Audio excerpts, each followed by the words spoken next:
Hi guys, I'm back. So this time I have been asked by so many people about fundraisers.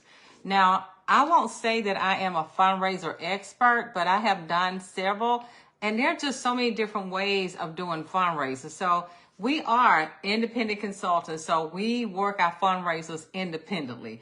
Cincy at home office will not tell us how to do them. So let me tell you that there are so many different ways. One, you can totally do a virtual fundraiser. I've seen people do these, and I have not done a virtual fundraiser, but I would think that you would do it like a party. So whatever organization or whatever cause you're trying to support, I would set them up a group on Facebook. I would set up a group and name it that, and have them to whoever the whoever the person is that's over the event, I would have them to invite people to the group so that you can introduce what you're doing in the group. I would do it that way. If you're doing something online, you're going to need their help, their support, their involvement. Only thing you can do is share the product. They would have to actively invite people to the group for the fundraiser. Them and whoever else is working with the fundraiser, have them to invite people, and you do the work. Okay? Now, if you're doing a face-to-face fundraiser, now I have done one for a school before, one for a large school, and I didn't really know what I was doing at the time because I was kind of new. So when you're doing a big school fundraiser, we did a full catalog fundraiser, and that was a lot of work. And I wish I had known better at the time. We did a full catalog fundraiser, and we did not have enough material to pass out. And it was terrible because I was scrambling trying to figure out how in the world we're going to get enough showcase brochures to pass out. We ran out and found out a lot of the kids were leaving them at school. They were throwing them on the ground. It was a lot of work and a lot of material got lost. So it was a little different. And we were not doing things virtually back then. These kids were actually taking the packages home to collect orders. Now, the consultant who did it, it turned out to be okay for her because she promoted to director and got about 5 or 6 people to join her team. But I've learned from that. So now I know I won't do it like that again. Now, personally, I have done fundraisers for cheerleaders. And this is what I did. I found a product, actually two, a mini warmer and bar. I kept it simple. So I found that doing these fundraisers, keeping it simple is so important. So I've targeted a mini warmer and a bar. This has been several years ago. And I set a goal for each one of those girls. Once I found out how much money they needed, I calculated it based on how much money they needed. I think there were like 10 girls. So each one of them, I think back then, the mini warmer and the bar was about what, $25, $31. And we, with tax and everything, I think it was like $38, $38.50, something like that. I can't remember the exact amount, but their goal was to sell like maybe 20 each in order to get the money that they wanted. So it depends on what it is and who it is and what they're looking to get. So that's your target. Your target is to find out what is it that they're trying to accomplish? How much money are they trying to raise? Once you find out how much money they're trying to raise, then you can see how you can break things up. So this is something that's done on a face-to-face basis. This is for a cheerleader squad that I was working with. Now, I know Angela has done a lot of fundraisers for schools, and I think I like what she has done. She has actually taken a room spray in the scent circle, and she has done really well with that. She just chooses one flat price. One flat price, I think it may be $20. I'm not really sure. And that's what she runs with. She runs with that, and she also keep it in a scent category. So, for example, like the fresh category, fresh, bakery, wood seed. In this way, if somebody, for some reason, if certain fragrances on back order, if you're choosing a category, a lot of these people don't know what Scentsy is anyway. For example, if they choose bakery, and if blueberry cheesecake is on back order, you can choose baked apple pie or something in that bakery category. So she's done that and been very successful with the room spray and the scent circle, and just choose one flat price. and she gives like maybe $6 or $7 back for each one of those. So there's so many different ways of doing this.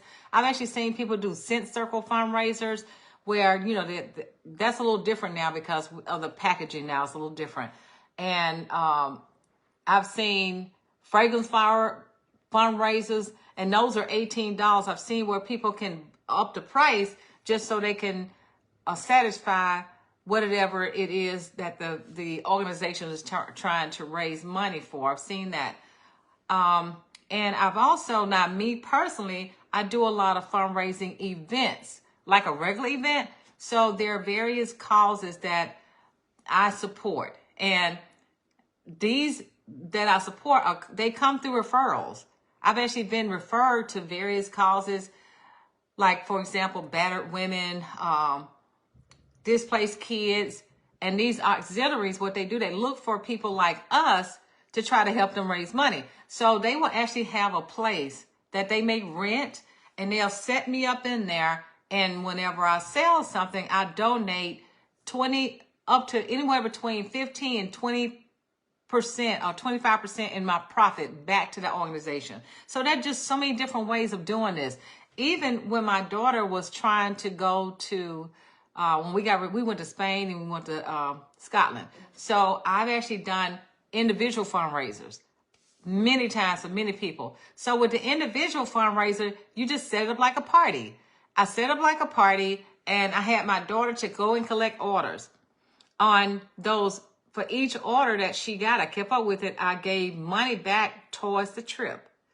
So you can even do them in your own personal VIP group. You can do personal fundraisers in your VIP group, where you can have the person who's trying to raise money, if they're trying to travel or something like that, you can actually add them to your personal VIP group and have them to invite people to the VIP group. And you can just make your regular post and create a link in your workstation for that particular fundraiser.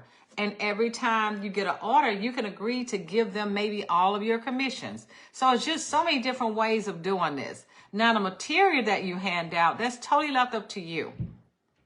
I mean, there's a standard letter. I think there's a standard letter in the workstation. I'm not sure. But guys, there's Chat GPT. That's a free app. You can use Chat GPT to help you generate whatever it is that you want to say to whatever cause that you're trying to support. If you're trying to put yourself out there to introduce what you're doing, you can use Chat GPT. It will help you. Just plug in whatever it is that you're doing. You can say, Chat GPT, I need verbiage to introduce a fundraiser that I'm trying to introduce. You can do something like that. I've also done many fundraisers for nursing homes. And it's the one that I do, I call it Spoil a Senior. So for the Spoil a Senior campaign, I don't give money back, but we give products back. We've actually given away fragrance flowers. We've given away little care packages like hand soap, body wash, and hand cream. So that's a different type of fundraiser. So there's so many different ways to do this. There's no one way. You just figure out which way will work for you based on the various things that's out there. So I hope that this video helps. I'm not an expert on fundraisers, but I know that I've tapped into a few, and I know I'm going to go for it. But I mainly do fundraiser events because that's what I do mostly anyway. I do events, and I like that I can give back the profit. So if nobody buy anything, I don't have anything to give back. But if whatever they buy, based on what they buy, of course, we can have something to give back. But there's such a need for various causes to raise money for. Because we cannot do them for national disasters. I've had that question to come up before. We cannot do it for that reason.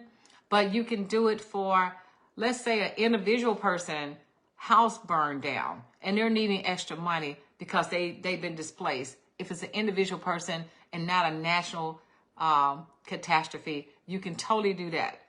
I actually helped one of our team members. She was not an active consultant at the time, but she lost her husband. So I made a link on Facebook to help her to get some money started until her income started. And I did it all online. I did it virtually. She shared it and I shared it. And we set a goal. We set it out there to let everybody know what her goal was. She needed, I think, $3,000. So we established that. Once we established that, we ran with it. We kept sharing things with people so people can know what they could buy, that they know that they could know that everything that they bought, 100% of my commissions was going to go towards that family. So remember, guys, as independent consultants, you can totally work your events or fundraisers the way you choose, and you can give back whatever you want, whatever you plan, whatever you can do. And I always say I always give back all of my commissions, because one thing about it,